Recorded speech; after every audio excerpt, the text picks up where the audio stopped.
Hey, my name is Jobby, and we're doing a Pacific Rim double review. Shout out to all my rimmers. First, we're looking at the Flame Toys Kuro Kuri. Don't abbreviate that. Gipsy Danger. And then we're looking at the LingJiHun Gipsy Danger. Both of these figures are from one of my favorite movies ever. As I said many years ago, we've been long overdue for another Pacific Rim video. And both of these figures are stupidly priced. Links in description, good luck. And use code Jobby to give me store credit. Thanks! And thanks to Fabletics for starting off the summer right with their May refresh. They've got a wide variety of shirts, shorts, including swim trunks, jackets, and much more. And all of it is made of high-quality, breathable material that feels comfortable to wear. Especially when you're working out, which I hope you've been doing. Are you even Beachbody yet, bro? No. You can even wear them after you work out. They look good anywhere. And if you sign up to Fabletics as a VIP, you get an amazing intro offer. 70 to 80% off the whole site. Every single month, VIPs get early access to new monthly product launches and VIP-only sales. Each month, your membership gives you 1 credit for a 2-piece outfit or any product up to $100. The membership is flexible. Skip any month between the 1st and the 5th without being charged. So if you want to look stylish while working out for next summer, lock in. Check out Fabletics through my link in the description to get 70 to 80% off the whole site when signing up to be a VIP. The box is big and beautiful and features a fancy opening window and... Not my first time seeing a dramatic figure-to-box ratio, but come on! What? But ignoring the size-to-price ratio, the painting and the sculpting on this figure is amazing. It's going for more of a streamlined and dynamic look rather than complete screen accuracy. I could even see elements of a different Jaeger from a certain sequel that doesn't exist. It's still recognizably gypsy, but with sharper angles, sleeker limbs, and different proportions. Actually kind of bad though. I'd be down for some 34. Great decal work here, by the way.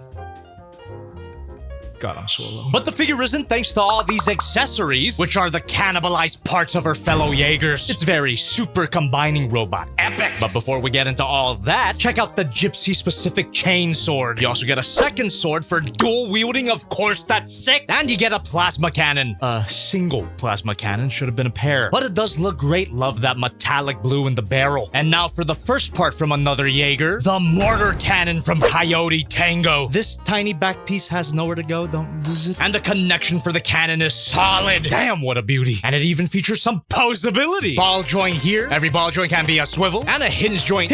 Even with the size and the weight of the backpack, thanks to some die-cast metal, this dainty, delicious gypsy can hold it up with no problem. Even with the tiny grippers. Another Jaeger part you get is the Tesla fist from Cherno Alpha. Very nice and slightly poseable. Swivel here. Hinge joint. Another hinge joint at the thumb. All the fingers can extend. Hinge joint at the knuckle guard, and a hinge joint at each of the fingers. It's nicely detailed and again, well balanced. Doesn't drag the figure down at all. Probably because this doesn't have any die-cast metal. Look, I love me some metal, but Flame Toys knows how to use it strategically. Not only can I assume that it's better for their production budget, but not the consumer's budget, motherfucker. But too much die-cast metal in critical areas can quite literally weigh a figure down. Bandai! I'm still getting over our breakup. And now we got the Twin Fist from Crimson Typhoon. Some assembly required. Unlike the Tesla Fist, this is interchangeable with any of her arms, and it can rotate, also known as a swivel. Oh shit. But it doesn't spin freely, what a bummer. Especially after the Just Playing stream with the Heavy Mecha Crimson Typhoon. Those saw blades are practically fidget spinners. Remember those? Heavy Mecha review soon, believe me. When I say I'm gonna review something eventually, I mean it. You can remove the saw blade as another display option, and plenty more display options are the result of this arm's poseability. Hinge joint, swivel, hinge joint, swivel, hinge joint at the wrist swivel, and a hinge joint at each of the claws. All of these Jaeger parts give us a taste of what individual Flame Toys figures of each of them could look like. Well, that would be cool as hell. I couldn't afford it. How do I even still have a house? Use code Jobby at gundammit.com. So of all these Jaeger parts, some of my fellow rimmers might be wondering where Striker Eureka exposed the chest, and that's where Striker's titty missiles would go if I had them. It was a part exclusive to a specific retailer, and I just didn't buy it from them. Leave it to the Aussies to go on a drunken bender and miss the party, am I right? He's got retard strength. And now let's take a look at the stand, which completely justifies the size of the box. No. Some assembly required, part, although this green panel doesn't actually plug in, relying on the main stand arm to keep it in place, which it does. It just kind of flips and flops. Did I say flop? And almost all the accessories can be plugged in here. The stand holds the figure up quite well thanks to this thin tank cradle. Looks amazing. And there's one more feature here that I haven't talked about but saved for dramatic effect. Also, the instructions mention it last. Butterfly joint the arms to release the back panel, and there was a plastic tab here, which yes means that batteries were included. Base 2 LR44s if you need to replace them. And unlike a lot of figures with light up features I reviewed in the past with their magnet switches, there is an honest to goodness and satisfyingly clicky button. Oh,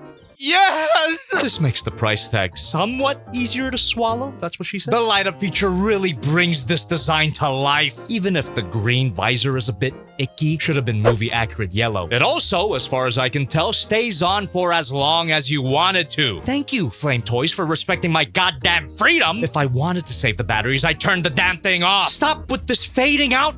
At this price point, you'd expect this figure to be a bit delicate, ironically enough. But I'm glad to say that nope, she's incredibly solid. The die-cast metal friction joints are smooth and tight. And thanks to a fully detailed articulation guide in the instructions, thank you, we're gonna take a look at all that poseability. Ball joint at the head. Every ball joint can be a swivel, which is pretty tight. Hinge joint at the base of the neck allows her to look up that far and look down that far. Butterfly joint. Hinge joint at the back panel, and these back panels are on a ball joint. They tend to pop off pretty easily. Hinge joint at the base of the shoulder, ball joint at the shoulder pad. Every ball joint can be. Shoulder pad can shift outwards, which allows the arm to move all the way out. Rotation at the shoulder, bicep swivel, double bend at the elbow, forearm swivel, wrist can extend, little bit of wrist pivot, hinge joint, swivel, ball joint at the base of the thumb, hinge joint, hinge joint, hinge joint, fingers can spread, and a hinge joint, hinge joint, hinge joint at each of the fingers individually articulated. Hinge joint, hinge joint, hinge joint at the torso allows for an ab crunch and an arcing back. Push the chest in forward for more of an arch. Damn. Chest pivot, waist swivel, hinge joint at the front skirts, and this whole assembly can move up, and it's scarily thin. But that frees up the thick thighs to rotate all the way up. Can't move back that far. She's got a really good spread. A thigh butterfly joint, thigh swivel, bend at the knee, hinge joint at the knee pad, ball joint at the ankle guard, which gets out of the way of the ankle joint, ball joint at the ankle. Every ball joint can be a pretty good pivot, and no toe bend. What the hell? Besides that, poseability here is amazing. She can do anything her movie counterpart can, and more. Way more. Size comparison time. Here's Figma-matic Economy, Haya Toys Godzilla, which should have been a crossover. The Magic Square Light of Peace, not Optimus Prime. My previous review, the Nanmu Studio Raptor Shadow Blade, not Jurassic Park Velociraptor. The Flame Toys Megazord, and my previous Gypsies that I could find.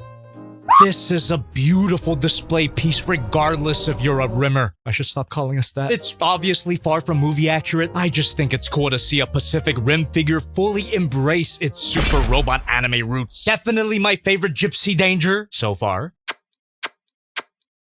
But that might change right now? Now let's look at the LingJiHun Gipsy Danger. This rescaled movie poster leaves an underwhelming first impression, but it does show this figure's commitment to movie accuracy. So is it actually movie accurate, huh? I don't remember Gypsy being so blue. Dabba-dee-dabba-die. Color aside, this sculpting is amazing. It's a somewhat simplified but still movie accurate version of the movie design. You still get incredible mechanical detail, great decal work, and a paint job that's bland as fuck. This would look so much better caked and weathering and less saturated. My eyes! Not only is this way too bright, it's way too shiny. It's like I accidentally picked up the metallic version of a figure that doesn't exist. The paint job isn't horrible, but it undercuts the movie accuracy, especially considering the accessories, which proves that they did watch the movie. Not only do you get the chain swords, you also get a full pair of plasma cannons, hell yeah! And I recommend you heat up the forearm before removing it. It's a pretty tight fit. These blast effect parts are detachable. Again, it's a tight